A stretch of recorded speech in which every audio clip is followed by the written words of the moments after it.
Hello everyone. आज का हमारा डिस्कशन है एग्रीकल्चर के स्टेटस को लेकर। ये रिपोर्ट पीआईबी में आया है और भारत में जो state of Indian agriculture sector है उसके बारे में काफ़ी सारे डेटा यहाँ आप देखेंगे कि रिलीज किया गया है। तो ऐसे ये पीआईबी का आर्टिकल है। इस आर्टिकल्स को अभी हम समझने की कोशिश करेंगे यहाँ पे, लेकिन फर्स्ट एक सिनॉप्सिस देख लेते हैं कि हमें कौन से डेटा पे ज़्यादा ध्यान देना है। भारत का इंडियाज एग्रीकल्चर सेक्टर, राइट। तो इंडियाज एग्रीकल्चर सेक्टर, भारत का एग्रीकल्चर सेक्टर, भारत का एग्रीकल्चर सेक्टर स्टीडी ट्रांसफॉर्मेशन के साथ है और यहाँ पे डाइवर्सिफिकेशन है, बहुत ज़्यादा diversification in terms of types of crop, risk management और इनकम सपोर्ट, साथ ही साथ रिकॉर्ड प्रोडक्शन की भी बात की गई है। अब यहाँ पे जो पहला है वो है सेक्टर शेयर। सेक्टर शेयर, इसका मतलब क्या होता है कि कौन से सेक्टर से ज्यादा प्रोडक्शन है। Agriculture and allied sector contribute करता है हमारे पूरे जीवीए यानी कि ग्रॉस वैल्यू एडेड का 18%। तो 18% हमारा जो जीवीए है वो एग्रीकल्चर सेक्टर या एलाइड सेक्टर से आता है, ऐसा पीआईबी का कहना है। इसमें 46% ऑफ वर्कफोर्स है, हमारे यहाँ जो लोग काम कर रहे हैं उसमें से 46% लोग एग्रीकल्चर एंड एलाइड सेक्टर में काम करते हैं और ये करीबन 55% यानी 46% के लोगों के घर में भी लोग होंगे, तो 55% ऑफ पॉपुलेशन को ये सपोर्ट कर पाता है। ये है पहला डेटा एग्रीकल्चर के बारे में जो हमें पता होना चाहिए।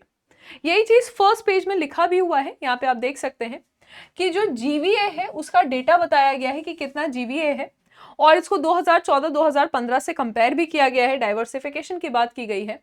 यहाँ पे ऐसा लिखा हुआ है कि productivity, income security, market access, infrastructure, इन सबको सपोर्ट मिल रहा है और पहले से ये 133% तक बढ़ा है। ग्रॉस वैल्यू एड का बात होगा तो ये पहले से 133% बढ़ा है।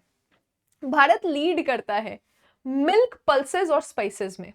हम फर्स्ट रैंक पे हैं किस चीज में? मिल्क में, पल्सेस में और स्पाइसेस में।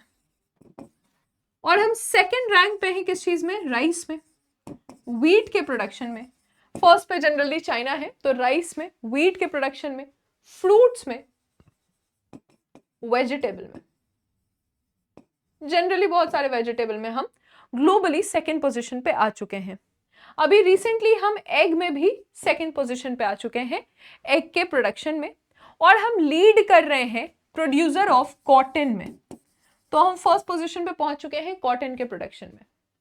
हमारा जो आउटपुट रिकॉर्ड है यानी जो फूड ग्रेन जितना हमने अभी तक ग्रो किया है वो कितना है, आप देखिएगा आउटपुट रिकॉर्ड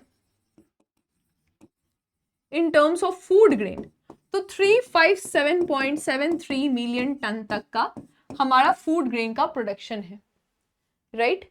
ये साल 2024, साल 2025 के टाइम का ये प्रोडक्शन आपको दिख रहा है।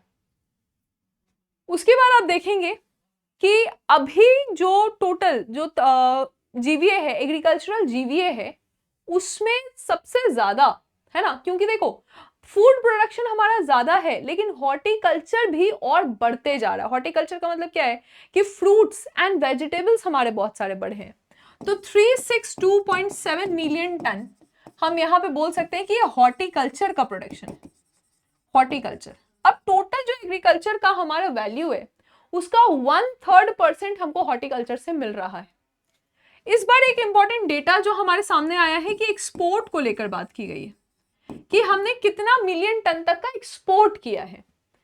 अभी इन टर्म्स ऑफ वैल्यू हम जिस वैल्यू में पहुंचे हैं वो है 55 बिलियन यूएस डॉलर तक का हमने इस साल एक्सपोर्ट किया। ये वैल्यूएशन है कि 51 से 55, आप इसको 50 भी याद रख सकते हैं, कि करीबन 50 बिलियन यूएस डॉलर तक का। इस तरह के ऐसे स्टेटमेंट बेस्ड क्वेश्चन आ सकते हैं जिसमें आपको अंदाजा होना चाहिए।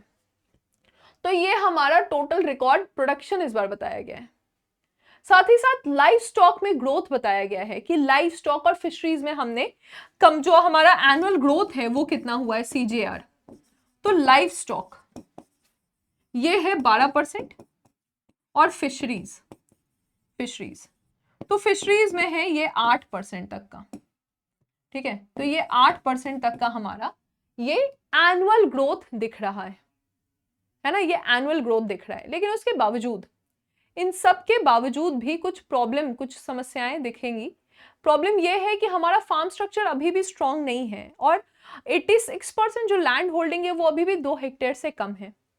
पानी को लेकर प्रॉब्लम यह है कि जो रेन फेड फार्मिंग होती है 50% नेट शोन एरिया ये मॉनसून की वॉलेटिलिटी पे डिपेंड करता है और 64% हमारा जो एरिया है वो ग्राउंड वाटर पे डिपेंड करता है।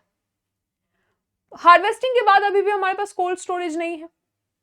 साथ ही साथ आप देखिएगा कि मार्केट मार्जिन्स जो बताया गया कि फार्मर्स को उतना पैसा नहीं मिल पा रहा है, क्लाइमेट चेंज के कारण यील्ड भी कम है, सॉइल डिग्रेडेशन कम हो गया है। यानी कि आपको एक बस डेटा याद रखना है कि जो एनपीके फर्टिलाइजर्स हैं, नाइट्रोजन, पोटैश, नाइट्रोजन, फॉस्फोरस और पोटैश, जो एनपीके फर्टिलाइजर्स हैं, इसका एप्लीकेशन होना कितना चाहिए, 4:2:1 का रेशियो यहाँ होना चाहिए।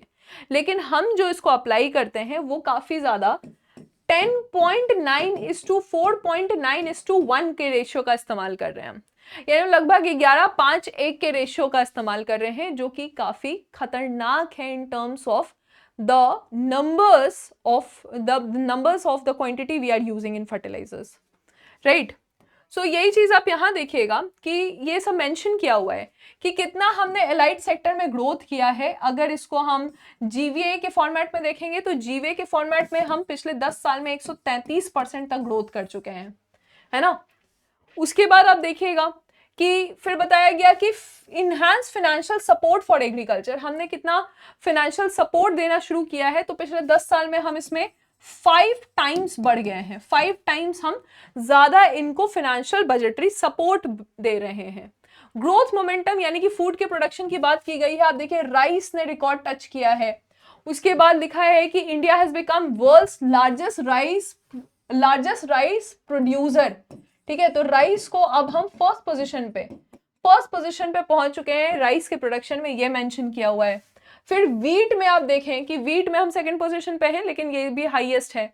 मेज के प्रोडक्शन का भी तारीफ किया गया है। यहाँ एक स्कीम भी है, national food security and nutrition mission, है ना, national food security and nutrition mission, इसका मेंशन किया गया है। जब भी आप मिलेट्स की बात करेंगे तो मिलेट्स के लिए हमारे पास श्री अन्ना है, श्री अन्ना, ठीक है। ये मिलेट प्रोडक्शन पे हम काम कर रहे हैं।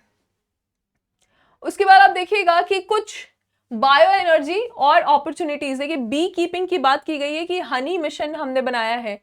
इथेनॉल ब्लेंडिंग की बात की गई है यहाँ पे कि इथेनॉल ब्लेंडिंग जो हम शुगर प्रोडक्ट्स, और अभी आपने सुना भी होगा कि E85 की तरफ हम मूव कर रहे हैं। तो हम शुगर केन के प्रोडक्शन से या बाकी जो हमारा एग्रीकल्चर प्रोड्यूस है उसके प्रोडक्शन पे मूव कर चुके हैं, E85 पे हम आ गए हैं। और लिखा हुआ है कि 904 करोड़ लीटर्स 2024-2025 में हमने इथेनॉल प्रोक्योरमेंट्स को बढ़ाया है। तो ये इथेनॉल के बारे में यहाँ डिस्कशन है। फिर यानी एग्रीकल्चर में अब ये सब भी इसके अलाइड पार्ट्स आ चुके हैं। It is not only about the growing food grain, right. India's agricultural export rise कर रहा है, जिसमें आप टोटल एग्रीकल्चर एक्सपोर्ट देखिएगा, प्रोसेस फूड शेयर देखिएगा, सी फूड देखिएगा, ये अब यहाँ पे तेजी से बढ़ता जा रहा है। रोड मैप यहाँ पे मेंशन है, प्रधानमंत्री कृषि मनदान योजना, प्रधानमंत्री किसान सम्मान योजना, प्रधानमंत्री फसल बीमा योजना, एग्रीकल्चर इंफ्रास्ट्रक्चर फंड, प्रधानमंत्री किसान समृद्धि योजना, national mission on edible oil, palm oil, प्रधानमंत्री धन धान्य योजना। ये सारी योजनाएं यहाँ पे एक रोड मैप है जिसके तहत हम और ज्यादा एग्रीकल्चर प्रोडक्टिविटी को बढ़ा सकते हैं। तो ये पीआईबी का ये न्यूज था जिसमें हमने इसके सारे डायमेंशंस को देखा कि अब हम डिजिटल एग्रीकल्चर की ओर बढ़ रहे हैं, हम नमो ड्रोन दीदी को बढ़ावा दे रहे हैं, हम पेस्ट सर्विलेंस की बात कर रहे हैं, और हम ई किसान यानी कि किसान जो है वो ज्यादा डिजिटलाइज हो सके इसकी बारे में बात की जा रही है, जिसमें कुछ डेटा आते हैं। आपको डेटा याद नहीं करना है, लेकिन कृषि विज्ञान केंद्र हमने बनाया है। कृषि विज्ञान केंद्र जो है वो फर्स्ट 10 मंथ, अगर 2024-2025 की बात करें तो 18 लाख, 18.5 लाख किसानों को ट्रेन किया गया है। एग्रीकल्चर टेक्नोलॉजी मैनेजमेंट की बात की गई है।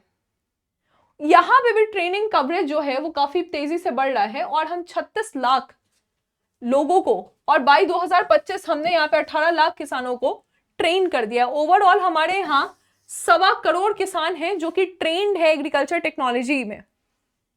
तो ये एक एडवांसमेंट और इंटीग्रेशन की तरफ है। पीआईबी का ये आर्टिकल आपके मेंस में बहुत काम आने वाला है। अगर आप एग्रीकल्चर का कोई भी टॉपिक लिख रहे हैं या उस पर ऐसे लिख रहे हैं तो आप इस पीआईबी के आर्टिकल को एक बार देख सकते हैं। बाकी जो इंपॉर्टेंट डेटा है वो हमने यहाँ पे बताने की कोशिश की है। This is all. Thank you for the class. All the very best. जय हिंद।